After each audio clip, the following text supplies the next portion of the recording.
السلام علیکم، welcome to my YouTube channel daily night story. کیسے ہیں دوستو؟ امید کرتے ہیں آپ سب لوگ خیریت سے ہوں گے۔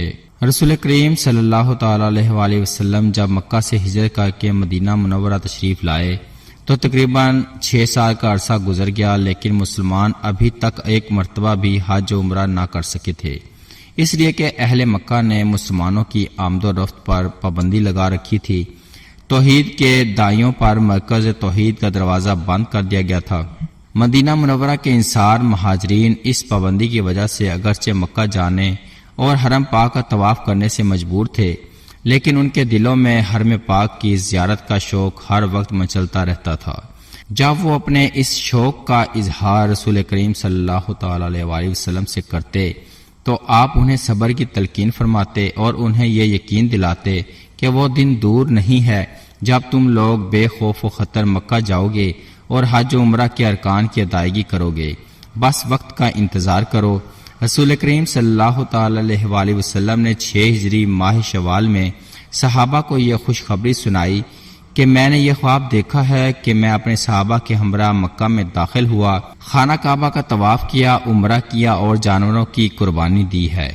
انصار و مہاجرین رسول کریم صلی اللہ تعالی علیہ وآلہ وسلم کے اس خواب کو سن کر بہت خوش ہوئے اور یہ طے کیا کہ عمرہ کے ارادے سے مکہ مکرمہ کا سفر کیا جائے، چونکہ وہ جانتے تھے کہ انبیاء کا خواب بھی وحی الہی ہوتا ہے، اور رسول کریم صلی اللہ تعالی علیہ وآلہ وسلم کے خواب کی خصوصیت تو یہ ہے کہ ام المومنین حضرت عائشہ صدیقہ رضی اللہ تعالی عنہما فرماتی ہیں، جو خواب بھی رسول کریم صلی اللہ تعالی علیہ وآلہ وسلم دیکھتے اس کی تعبیر صبح روشن کی طرح ظاہر ہوتی۔ رسول کریم صلی اللہ تعالی علیہ وآلہ وسلم نے مدینہ منورہ کے مضافات کے قبائل جیسے قبیلہ کے مسلمانوں کو بھی عمرہ کے لیے اپنے ساتھ چلنے کی دعوت دی۔ وہ لوگ اس دعوت کو پا کر حیران و پریشان ہو گئے، ان کو یقین ہی نہیں آ رہا تھا کہ ایسا بھی فیصلہ کیا جا سکتا ہے۔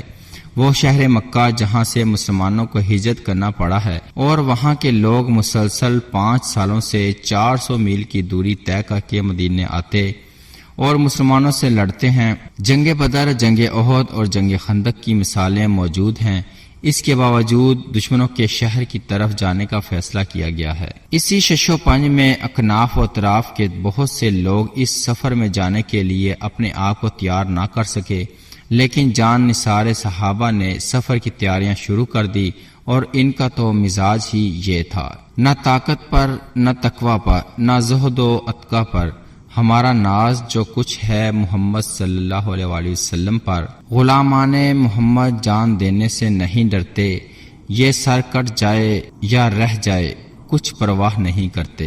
جب اس مبارک سفر کی تیاری مکمل ہو گئی تو یکم ذی القعدہ 6 ہجری کو رسول کریم صلی اللہ تعالی علیہ وآلہ وسلم اپنے 1400 صحابہ کے ہمراہ عمرہ کا قصد کر کے مکہ کے لیے روانہ ہوئے۔ اس قافلے میں مہاجرین بھی تھے، انصار بھی تھے، مضافات کے کچھ اعراب بھی تھے۔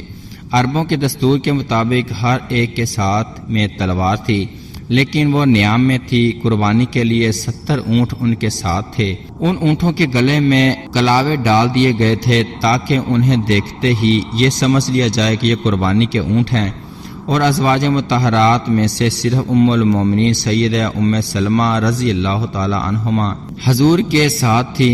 یہ قافلہ جب مدینہ منورہ سے 6-7 میل دور ذوالحلیفہ نامی گاؤں میں پہنچا تو رسول کریم صلی اللہ علیہ وآلہ وسلم اور صحابہ نے عمرہ کا احرام باندھ لیا۔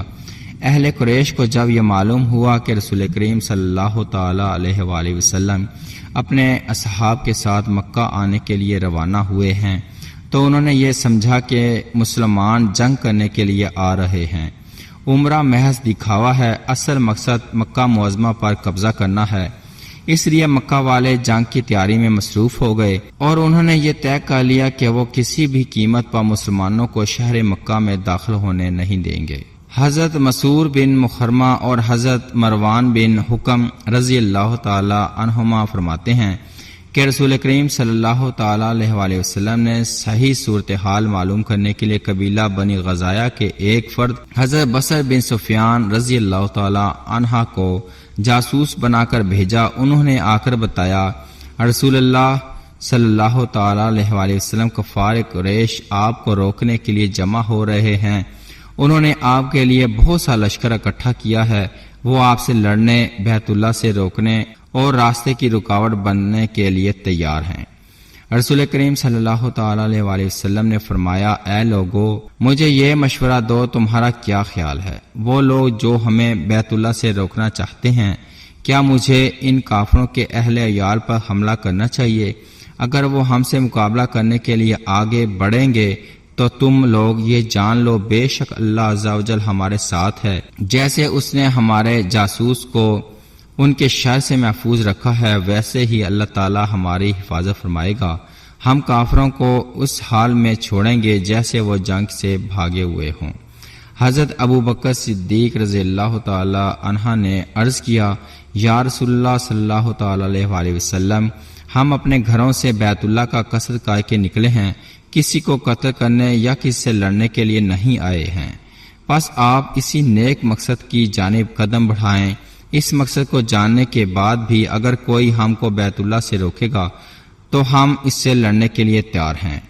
رسول کریم صلی اللہ تعالی علیہ وآلہ وسلم نے حضرت ابو بکر صدیق کی رائے کو پسند فرمایا اور مسلمانوں کو حکم دیا کہ وہ اللہ تعالیٰ کا نام لے کر آگے بڑھیں۔ رسول کریم صلی اللہ تعالی علیہ وآلہ وسلم کی آمد کا مقصد معلوم کرنے کے لیے کفار مکہ نے بھی اپنا سفیر مسلمانوں کے پاس بھیجا۔ انہوں نے واپس جا کر بتایا کہ حضور کریم صلی اللہ تعالی علیہ وآلہ وسلم کی آمد کا مقصد صرف عمرہ کرنا ہے، لیکن کفار مکہ کو یقین نہ ہوا۔